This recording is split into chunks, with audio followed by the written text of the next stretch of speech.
नमस्कार. आजच्या आपल्या स्टोरीचं नाव आहे दिसतं तसं नसतं.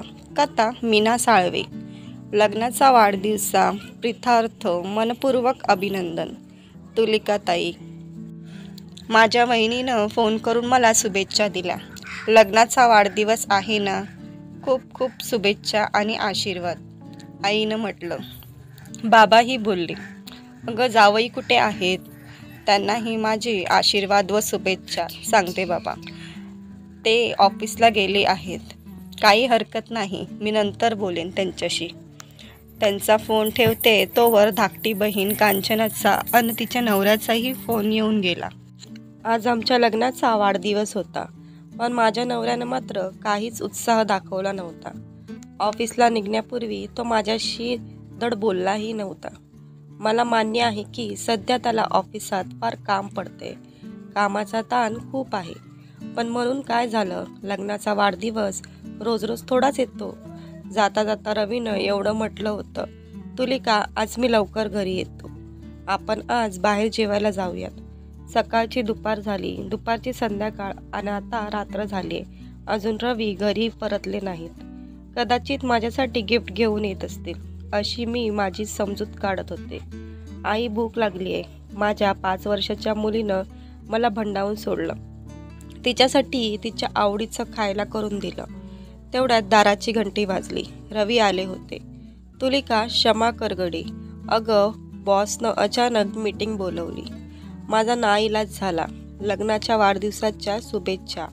माझ्या हातात फुलाचा गुच्छा देत त्याने म्हटलं, फुलासारख्या टवटवीत माझ्या पत्नीसाठी ही प्रेमाची भेट. 7 वर्ष झाली आहेत ना आपल्या लग्नाला. खरं तर खूप इच्छा होती आज छान सेलिब्रेट करण्याची. मी त्यांच्या बोलण्यावर कोणतीही प्रतिक्रिया दिली नाही.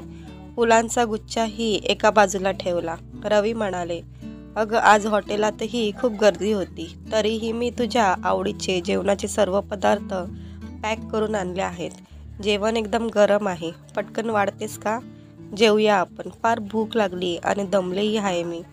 एवढी भूक लागली आहे तर बाहेरच जेवायचं ना, घरी घेऊन कशाला आलात? आणि एवढा पैसा त्या भुकेवर खर्च करण्याची तरी काय गरज होती?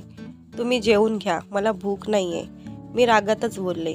अगं क्षमा मागतोय ना, बॉसनं मीटिंग ठरवल्यावर मला काहीच म्हणता आलं नाही. मलाही खूप वाईट वाटतंय, पण काय करू शकतो? माफ कर दो यार, दिल साफ करो, चल जेवूयात. मी आलोच फ्रेश होऊन, मला जेवायचं नाहीये, मी झोपायला जाते. उपाशी झोपू नकोस तुलिका, रवीनं पुन्हा विनवलं. पण मी त्याच्याकडे साफ दुर्लक्ष करून बेडवर येऊन झोपले. रवीनं सगळी अन्नाची पार्सल फ्रीजमध्ये ठेवली आणि तेही न जेवताच झोपले. कुठल्या माणसासोबत मी लग्न करून बसले. लग्नाला इतकी वर्ष झालीत, पण कधी कौतुक नाही, कसली हौसमौज नाही. आज निदान हॉटेलात जेवायला तर जाता आलंच असतं. एक हा माझा नवरा आहे आणि दुसरा माझ्या धाकट्या बहिणीचा नवरा. किती प्रेम करतो तिच्यावर, किती किती काय काय आणत असतो तिच्यासाठी. माझा राग कमी होत नव्हता. उपाशी पोटी झोपही येत नव्हती. पण मी ग्लासभर पाणी पिऊन पुन्हा झोपण्याचा प्रयत्न करू लागले. रवीला झोप लागली असावी. त्याला कधीच का समजत नाही मला काय हवंय, मला काय आवडतंय. धुमसत असतानाच कधीतरी मला झोप लागली. गुड मॉर्निंग राणी सरकार, सकाळी मला मिठीत घेत रवीनं म्हटलं. तो नेहमीच मला सकाळी गुड मॉर्निंग करायचा, पण आज मला त्याची मिठी अजिबात नकोशी झाली होती. त्याला दूर ढकलत मी डाफरले, हे प्रेमाचं नाटक बंद करा. जितके साधे सरळ दिसता तसे तुम्ही नाही आहात. मला तुमचं खरं रूप कळते. आता मी जसा आहे तुझा आहे. काल खरंच तुझी खूप निराशा झाली. पण खरंच सांगतो ग, माझ्या बॉसचा मलाही राग आला होता, पण नोकरी तर करावीच लागते ना. पगार मिळाला नाही तर संसार कसा करणार? नोकरी नोकरी नोकरी, अशी काय मोठी लाखभर रुपये देणारी नोकरी आहे तुमची? काय असं घेतलंय तुम्ही माझ्यासाठी नोकरीतून? रोज 2 वेळ जेवायला मिळते, अंगावर कपडे आहेत आणि हे घर आहे, या व्यतिरिक्त काय दिलंय? तुलिका, अगं याच तर मूलभूत गरजा आहेत, अन्न, वस्त्र आणि निवारा. काही लोकांना ते सुद्धा मिळत नाही. आता सोड ना राग. तू रागवलीस ना की अगदी छान दिसत नाहीत. तू आनंदात राहा. चल आज आपण बाहेर जाऊ, मनसोक्त भटकू, जेवण करू, तुझी इच्छा असली तर सिनेमाही बघू. आजच्या सुट्टीचा उपयोग पुरेपूर करू.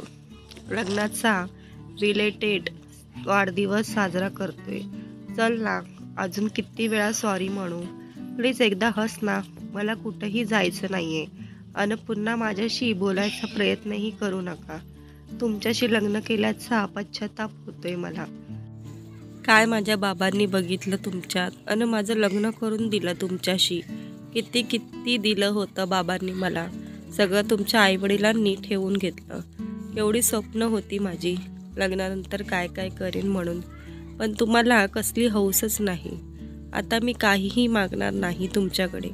काय हवं ते माझ्या बाबांकडून मागून घेईन. तुमच्यासारख्यांनी खरं तर लग्नच करू नये.